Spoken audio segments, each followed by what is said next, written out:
नमस्कार. आपण पाहतात मराठवाडा लाईव्ह न्यूज. आज आपण इथे सिद्धी शुगर साखर कारखान्यावर आहेत. आपले सोबत शेतकरी सहदेवजी उन्हाळे यांनी आज काही शेतकऱ्यांच्या प्रलंबित प्रश्नासंदर्भात आणि FRP संदर्भात कारखाना प्रशासनाला निवेदन दिलेलं आहे.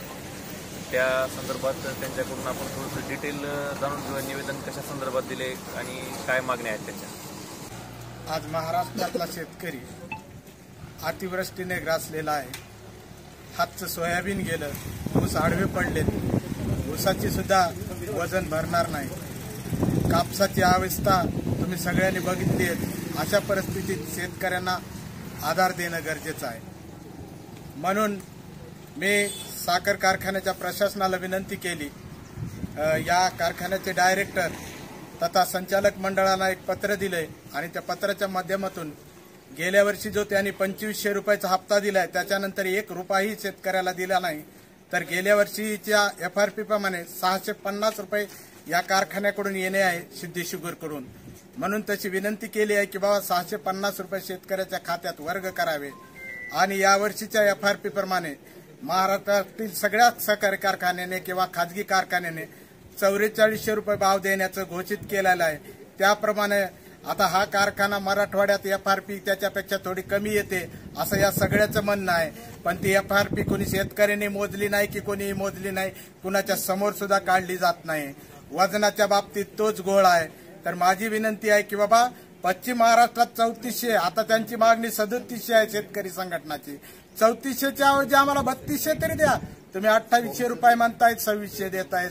गेल्या वर्षी सुद्धा तुम्ही 2700 रुपये भाव देऊ म्हणला, 2500 दिले. या पद्धतीने आमची तुम्हाला प्रशासनाला की बाबा या साखर कारखान्याच्या संचालक मंडळाला, चेअरमन यांना विनंती आहे की बाबा शेतकऱ्यांना असं मारू नका. आमच्या हक्काचं दाम इथं तरी आम्हाला द्या. तुम्ही महाराष्ट्र स्तरावर मोठं नेतृत्व करताय, सहकार मंत्री म्हणून काम करताय. साहेब तुम्हाला विनंती आहे, कारण सहकाराचा पाठ सगळ्या महाराष्ट्रात शिकवण्याचा म्हणजे दिव्याखालीचा अंधार आहे. म्हणून विनंती आहे की बाबा या शेतकऱ्यांना यावर्षी योग्य भाव मिळाला पाहिजे, नाहीतर या अहमदपूर तालुक्यात मोठं आंदोलन उभा करण्यात येईल. याच कारखान्याच्या बाबतीत नाहीतर लातूर जिल्ह्यातील सगळ्या कारखान्यांना विनंती आहे की बाबा FRP प्रमाणे 4400 रुपये भाव द्या. लातूर जिल्ह्यातील कोणताच कारखाना आज घडीला तोट्यात नाही, खूप मोठ्या प्रमाणात त्या ठिकाणी फायद्यामध्ये आहे. आता जर तुम्ही सगळे बघितलंय का साखरेचा ताळबंद, ऊसाचा ताळबंद बघितला, ताळेबंद, त्या ठिकाणी एका टनापासून 120 किलो साखर निघते. तर त्या साखरेचे होतात 4800 रुपये. एका टनापासून मॉलिसिस मिळतो 40 किलो, तर त्याचे पैसे होतात माझ्या माहितीप्रमाणे 560-580 रुपये.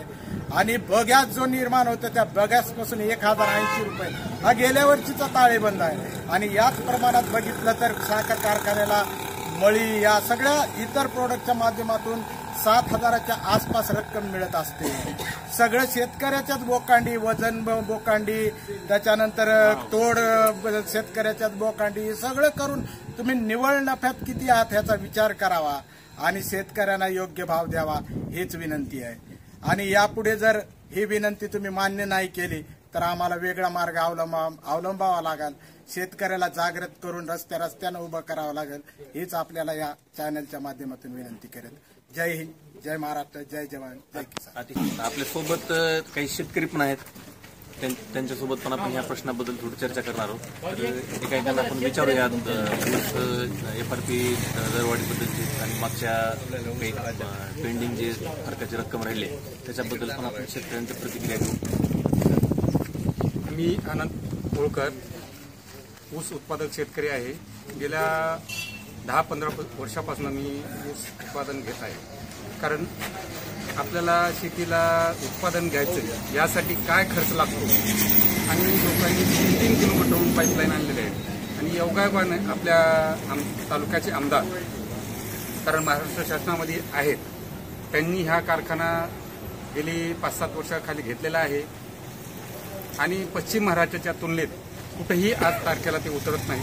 कारण ऊसाचे दर हे आणि साखरेचे दर गेल्या 2-3 वर्षापासून स्थिर आहेत. त्याच्यामुळे ऊसाला यांनी भाव कसा दिला पाहिजे, काय दिला पाहिजे, त्यांनी नेमकी शासनाची किंवा आपली शेतकऱ्याची कशी फसवणूक करतात. FRP प्रमाणे द्यावं. आणि गेल्या वर्षीची आतापर्यंत शेतकऱ्याला 2500 रुपयाची रक्कम आलेली आहे आणि एफआरपी प्रमाणे 650 रुपये पेंडिंग आहे. पेंडिंग आहेत. ते पण अदा करण्यात यावं. ते उर्वरित आता ऊस कारखाना चालू होण्याच्या अगोदर शेतकऱ्याच्या खात्यावर अकाउंटवर टाकावे अशी आमची नम्र विनंती आहे. आणि 25-26चा जो आहे एफआरपी प्रमाणे जो पश्चिम महाराष्ट्रात भाग आहे त्याच्यापेक्षा आपल्याला 100-200 रुपये कमी दिले तरी परवडतील. हा कारखाना तोट्यात नाही, चहूबाजूने नफ्यात आहे, चहूबाजूने नफ्यात आहे आणि शेतकऱ्याचा हिताचा प्रश्न त्यांनी जोपासावा अशी आमची विनंती आहे आणि महाराष्ट्र शासनाला त्यांनी ते कळवावं.